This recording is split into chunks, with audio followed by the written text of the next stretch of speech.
ஹர ஹர சங்கர ஜெய ஜெய சங்கர ஸ்ரீ காஞ்சி காமாட்சி சங்கர. பெண்கள் குலதெய்வத்திற்கு மாதம் ஒரு முறை ஏதாவது ஒரு நாளை தேர்ந்தெடுத்து கொண்டு அந்த நாளன்று குலதெய்வத்திற்கு இந்த ஒரு வழிபாட்டை செய்ய வேண்டுமாம். அது என்னவென்று தற்பொழுது காண்போம். பெரியவா அவர்கள் என்ன கூறியிருக்கிறார், அந்த வழிபாட்டை எப்படி செய்ய வேண்டும். நாம் வருடத்திற்கு ஒரு முறைதான் குலதெய்வம் கோயிலுக்கு, அதாவது சிவராத்திரி அன்றைக்கு தான் நாம் குலதெய்வம் கோயிலுக்கு போவோம், அல்லது ஏதாவது ஒரு நல்ல காரியங்கள் நடந்தால் போவோம். ஆனால் மாதம் ஒரு முறையாவது நம்ம குலதெய்வம் கோயிலுக்கு போய் வர வேண்டுமாம் என்று பெரியவா கூறியிருக்கிறார். பெரியவா அவர்கள் உங்கள் அனைவருக்குமே தெரிந்திருக்கும் குலதெய்வத்திற்கு எவ்வளவு முக்கியத்துவம் கொடுப்பார்கள் என்று.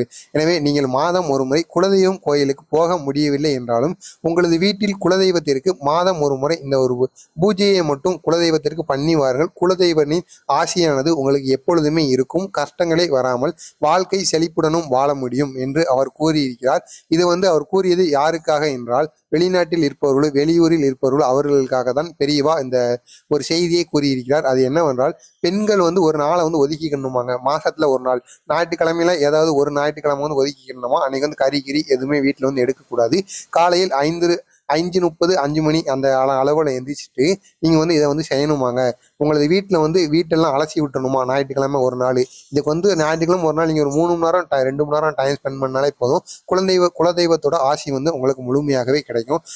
வீட்டையெல்லாம் அலசிட்டு அதுக்கு பிறகு உங்கள் வீட்டு பூஜை அறையில் இந்த சாம்பிராணி பத்தி எல்லாம் இருக்கும் அல்லவா, சூடும், அதெல்லாம் பொருத்தி விட்டுட்டு நீங்கள் குலதெய்வம் கோயிலுக்கு போனால் அனைவருமே பொங்கல் வைப்பார்கள் அல்லவா. அதே போல் உங்களது வீட்டில் பொங்கல் சட்டியை எடுத்துக்கொண்டு உங்களது வீட்டு சமையலறையில் நீங்கள் குலதெய்வத்தை நினச்சிக்கிட்டு பொங்கலை வைக்கணுமாங்க. அந்த குலதெய்வம் அந்த சட்டியில் நீங்கள் பொங்க வைக்கும்போது இந்த பொங்கல் சட்டியை சுற்றி மஞ்சள், குங்குமம் போன்றவெல்லாம் அலங்காரம் பண்ணிட்டு எப்படி குலதெய்வம் கோயில் எப்படி நீங்கள் போனால் பொங்கல் வைப்பீங்களோ அதே மாதிரி உங்களது வீட்டிலும் பொங்கலை வச்சு வீட்டில் வைக்கிற அந்த பொங்கலை குலதெய்வத்துக்கு முன்னாடி, அதாவது பூஜை அறையில் அந்த குலதெய்வம் போட்டோவோ உங்களுக்கு இஷ்ட தெய்வம் போட்டோவோ குலதெய்வம் போட்டோ இருந்தால் மிகவும் நல்லது.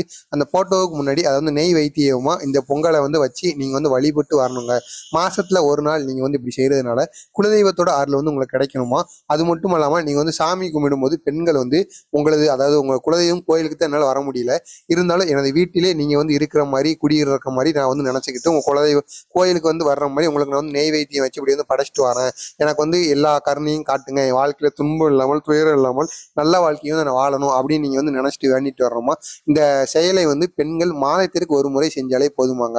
குலதெய்வத்தோட ஆசையும் அனுக்கிரகமும் பெரிய அளவிலேயே உங்களுக்கு கிடைக்குமாங்க. குலதெய்வம் தான் ஃபர்ஸ்ட் நம்ம என்னதான் இஷ்ட தெய்வத்தை வணங்கினாலும் குலதெய்வம் தான் நம்ம எந்த சூழ்நிலையும் நம்மளை காப்பாற்றுமோ. எனவே மறந்து விடாதீர்கள், பெண்கள் மாதத்திற்கு ஒரு முறை ஒரு நாட்கள் எந்த நாளுக்காக இருக்கலாம், ஒரு நாளுக்களே நீங்களே தயார் செய்து வைத்துக் கொள்ளுங்கள். அந்த நாளன்று குலதெய்வத்துக்கு இதை தொடர்ந்து செய்துவார்கள். குலதெய்வத்தின் ஆசி உங்களுக்கு அனுக்கிரகமும் உங்களுக்கு உங்கள் கூடயே இருந்து உங்கள் வீட்டிலே இருந்து உங்களுக்கு இருக்கின்ற பிரச்சனைகள் என்ன பிரச்சனையாக இருந்தாலும் அதை உங்கள் குலதெய்வம் தீர்த்து வைப்பார் என்பது போல பெரியவா அவரது பக்தர்களிடம் கூறியிருக்கிறார்.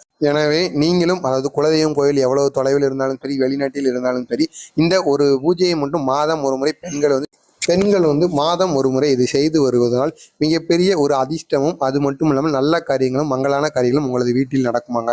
மறக்காம பெண்கள் இதை செய்து வாருங்கள். இதனுடைய பலனை அனுபவித்து உங்கள் வீட்டில் உள்ள அனைவருமே சந்தோஷமாக இருக்கட்டும். இதை நீங்கள் மட்டும் செய்து பயன்பெறாமல் ஒரு 4 பேருக்கு அனுப்புங்க. உங்களால் முடிந்த ஒரு உதவி.